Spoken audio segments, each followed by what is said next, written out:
10:53 a.m. Chopard sends out the press release. Zendaya's spider brooch. Same day. 5:33 p.m. A completely different jewelry house posts the original 1990s sketch for that exact spider. 2 houses. 1 spider. And within an hour of that first release, ELLE, Harper's Bazaar, and Marie Claire had all already published it. Then it got stranger.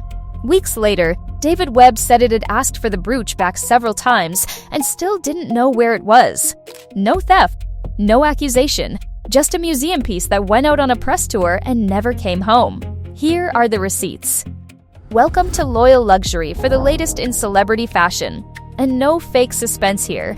And then why don't we kind of slowly drift to the left for our media on the left here? The authorship evidence overwhelmingly favors David Webb. We'll show you exactly why in 2 minutes. So the real mystery isn't who designed it, it's who supplied it, who owned it, and where it is right now. Designer, maker, lender, supplier, owner. We're usually on the same page. We have gone back and forth a few times, you know, it's family, so. 5 different words, and that distinction is the entire story. The look nobody decoded. July 24, Shanghai, the Spider-Man press tour. The gown is archival Atelier Versace, Spring-Summer 2016 couture, web-like latticework, a full decade old, and never designed for Spider-Man. Vogue's 2016 review described that collection in terms of athleticism, cutaway geometry, Swarovski ropes. Nobody said webbing. Law Roach took 10-year-old details and recontextualized them by placing one object at the visual center of the web: white Christian Louboutin Miss Z pumps. A diamond Rolex. Now here's the part every montage online gets wrong. This is not the same spider as the rest of the tour. Berlin was Lydia Cortale. New York and Mexico City, Jacob & Co.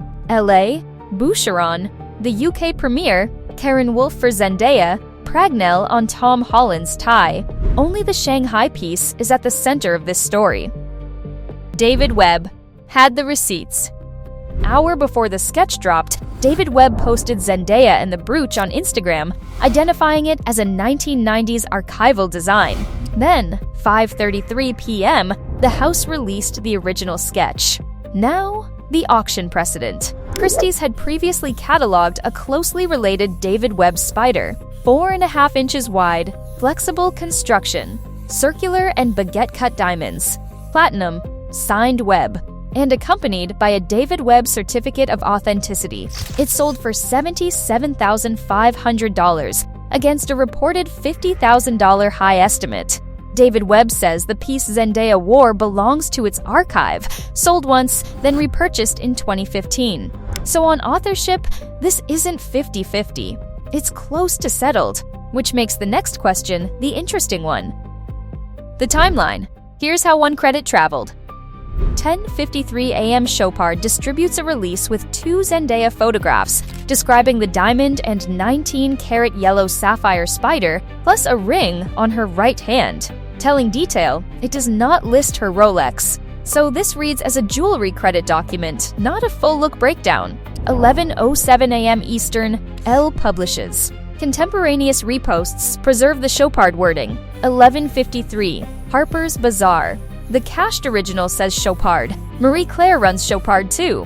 And then roughly 6.5 hours pass before the counter credit lands, which leaves an uncomfortable question. Did several publications independently authenticate this jewel, or did they all repeat one press release? The silent corrections. Here's what happened next. Every major outlet's live article now credits David Webb, but how they changed differs enormously.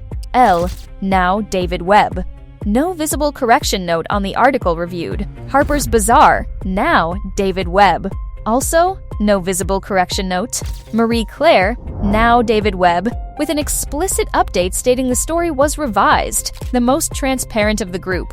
Page 6, a later full tour roundup still identifies the 19-karat yellow sapphire brooch as Chopard, and Red Carpet Fashion Awards is the strangest. The headline says Chopard, while another sentence in the same article says David Webb.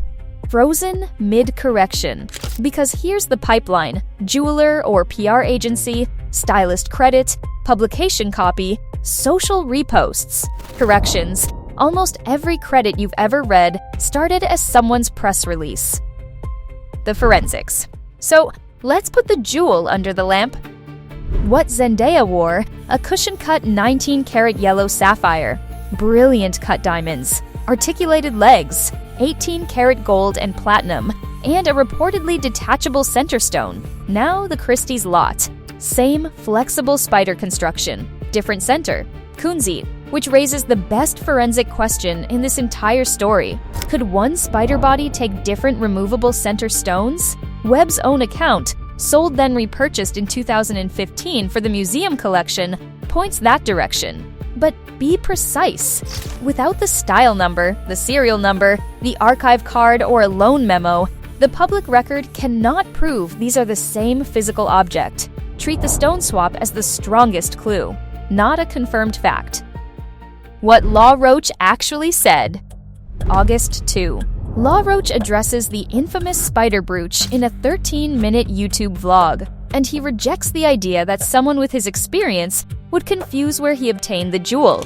Now read that wording carefully.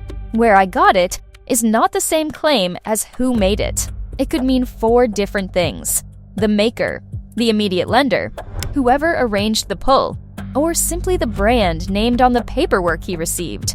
He reportedly tagged both Chopard and its co-president, Caroline Schoifele. That sparked a theory the brooch came from her personal collection, circulated by one account, then corrected after David Webb's publicity agency said it wasn't hers. Worth pausing on. The internet built a theory, got new information, and retracted it. That's how this is supposed to work. The jewel that didn't come home. And then, on August 11, the story changed shape. Reporting revealed David Webb's team had repeatedly sought a Chopard retraction and made several requests for the jewel's return. As of that reporting, the house said it still did not know where the piece was. Chopard had not publicly resolved the dispute. So let's state this plainly: there is no public evidence of theft, fraud, or intentional wrongdoing by anyone. What's left is 3 theories. 1. A press kit bundling error. 2. Lender versus maker. Chopard as the practical source, Webb as maker and owner. That one best fits Roach's wording. 3. A chain of custody breakdown, the piece moving through an intermediary without clear documentation. And the money is real. Provenance drives valuation. Whoever held custody carried the insurance risk. A museum owns the artwork. A gallery ships it. A stylist borrows it. The shipper isn't the artist, so you're the jury. Bundling error, lender versus maker mix-up, or chain of custody failure? Comment your verdict. And the bigger one, has Zendaya's method dressing gone too literal or evolved into serialized visual storytelling?